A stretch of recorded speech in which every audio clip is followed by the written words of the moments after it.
This is It's an Inside Job, and I'm your host, Jason Lim. This is the show where we explore the stories, strategies, and science behind growing resilience, nurturing well-being, and leading with intent. Because when it comes down to it, it's all an inside job.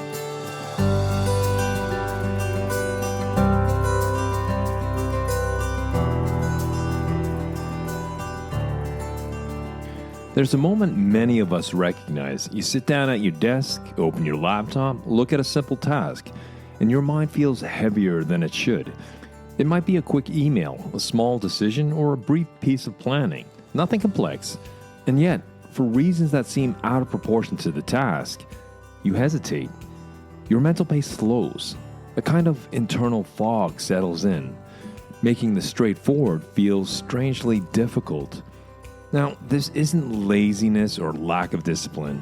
It's something far more common, a quiet drain on mental capacity that builds throughout the day. So in this episode, we're exploring what I call the clarity tax, the cognitive cost of overthinking, constant task switching, and the steady stream of decisions that slowly wear down your ability to think clearly. We'll look at why even low-pressure tasks start to feel heavier than they should, and what happens inside the mind as clarity slips, and a simple 3-step reset you can use to interrupt the fog and regain your footing. And by the end, you'll have a clear understanding how your mental energy is taxed, why the tax accumulates without warning, and how to respond with precision rather than frustration.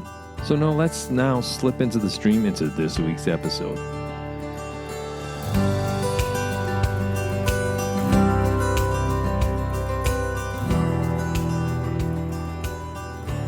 Mental fatigue rarely announces itself. It accumulates quietly as your day unfolds, taking shape through small interruptions, repeated context shifts, and the steady demand to make decisions. The clarity tax is the name of this cumulative cost. The way attention becomes fragmented, working memory gets overloaded, and simple tasks, they begin to feel disproportionately difficult. Now, you may recognize it in those moments when you reread the same sentence several times, or when a minor decision takes longer than expected, or when you move from one task to another without completing any of them. None of this signals a lack of capability. It simply signals that your attention is spread thin. Psychologists sometimes refer to elements of this experience as attentional drift, cognitive overload, or decision fatigue. Now, each concept describes a slightly different mechanism, but they converge on the same outcome. When your brain handles too much simultaneous input, clarity becomes harder to assess. So why does overthinking and rumination take such a heavy toll on us? Overthinking rarely appears as a dramatic rumination. It shows up more often as a small cognitive loops that interrupt your natural thinking rhythm. You rewrite a sentence several times, you revisit a decision even though you've already come to a conclusion. You toggle between tabs, tasks, or messages, and you try to anticipate multiple outcomes at once. Now, each loop consumes part of your working memory. Working memory functions like mental workspace you rely on for planning, reasoning, and problem solving. When it fills up, your mind slows. The clarity you normally depend on becomes harder to reach. Thinking feels heavier not because the task is complex, but because the space required to think has become crowded. Decision fatigue adds yet another layer. Research has shown that the more decisions you make throughout the day, even small ones, the more your later decisions suffer. You default towards the easiest option or avoid choosing altogether. This is why strategic thinking often feels sharp in the morning, but noticeably slower in the afternoon. Your capacity hasn't changed. It's your bandwidth that has. So imagine someone named Julia. She leads a team operating under a tight deadline. She starts her morning with a clear plan, review deliverables, respond to essential messages, and then prepare for an afternoon meeting that matters. But as the morning unfolds, she makes dozens of micro adjustments. She answers urgent questions. She shifts priorities based on new information.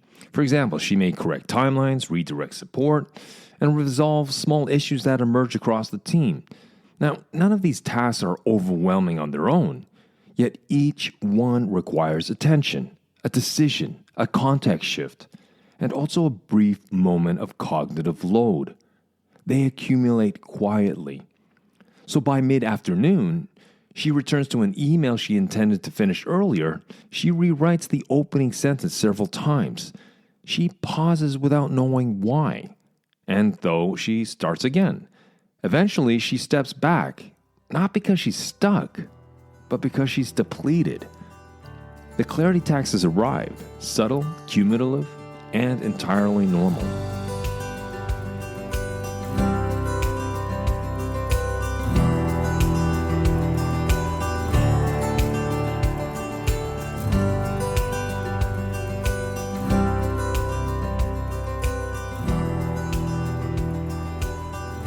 So why does this matter for any of us who are under pressure? Clarity isn't merely a productivity variable. It influences accuracy, emotional steadiness, communication quality, and the depth of your decisions. When cognitive load rises, several things begin to shift. Accuracy slips. Small cues that you usually notice start to disappear. You might miss nuances in a message or overlook a detail that would typically be obvious. Your emotional reactivity increases. Issues that would normally felt manageable start to irritate you. They start to push your buttons. And that irritation is not about the task. It usually comes from the strain on your mental resources. Strategic thinking narrows. Under load, the mind defaults to the familiar. So instead of approaching problems with nuance or creativity, you revert to the quickest solution, even when you know it's not the most effective approach. And perhaps most common, your sense of competence fluctuates. People often misinterpret mental fatigue as a decline in ability. In reality, what they're feeling is the cost of accumulated decisions, not a loss of skill. Understanding this distinction allows you to read your day more accurately. When clarity fades, it's rarely a sign of inadequacy. It's usually a sign that your brain is operating under a level of load it was not designed to sustain indefinitely. So, what's a practical reset for moments of mental fog? When your mind begins to stall, when a simple task becomes unexpectedly difficult, you don't need a long break. What you need is a short interruption that resets your cognitive system. The reset works because it reduces the load on working memory. It restores physiological steadiness, and it also gives your attention a single, manageable point of focus. So the first step is to stop switching and identify one next step. So take a brief pause and define the immediate action you need to take. Not the full task, just the next step. When you narrow the field, your brain gets a single target rather than several competing ones. What happens? The load decreases immediately. And next, externalize what is crowding your mind. Much of overthinking emerges because your attention is holding too many threads at once. Write down what else is pulling at you. A few words or a short list is enough. Once those thoughts live outside your mind, your working memory clears. And what happens is the task regains shape. Finally, take a micro rest. A micro rest is simply a short, intentional pause, usually under 40 seconds. That resets your physiological state. It might be a slow exhale, closing your eyes briefly, stepping away from your desk for a moment, or simply relaxing the muscles that tend to tighten under stress. This moment of stillness allows your nervous system to downshift, to down gear, which in turn, it restores cognitive clarity. Once you complete these steps, return to the single action you identified. Most people notice a small but meaningful improvement almost immediately. The task feels less heavy, the fog thins, and the next step becomes manageable again. So how do I build the reset into daily use?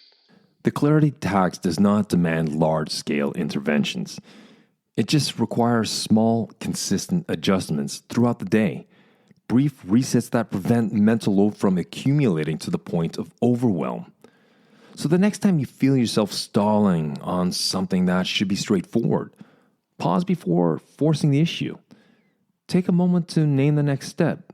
Clear a small amount of mental space by externalizing the internal clutter.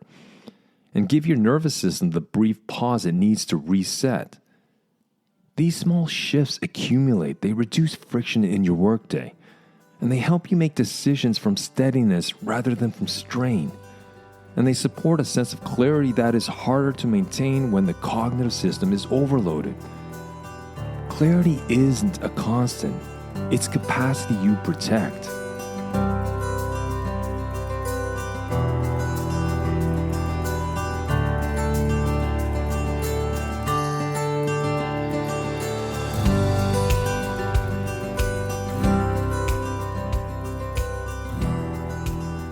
Cognitive clarity doesn't disappear all at once.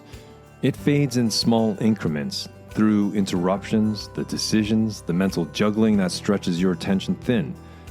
Recognizing this pattern allows you to respond with intention rather than frustration. So as you move through your week, pay attention to the moments when your thinking slows, not because the task is demanding, but simply because your mind is carrying too much. So before you push harder, try the reset. Identify the next one clear step. This is analogous to closing all the windows on your screen so you just have one to focus on, so your brain's not constantly, briefly shifting from one window to the next. The second is a brief externalization. And this may be simply to write down the thoughts that are going through your head. Capture those emotions, those thoughts, those I have to do this or I have to remember this. Do this several times a day, and this brings down the pressure. And then the third step, well, take a short pause for your physiology. Go stretch your legs, walk around the block, grab yourself a coffee or a tea, take a bio break, whatever works for you. Because these quick adjustments preserve your focus and ease the weight of daily decision making. So if you found this episode insightful or useful, please, I welcome you to share it with someone who might benefit from it. And remember, the most reliable form of resilience is built from the steady internal habits that support clarity, calm, and consistent effort. So thank you for spending some time with me this week and allowing me to be part of your week. And I'll see you next time on It's an Inside Job. And until then, keep well, keep strong, and we'll speak soon.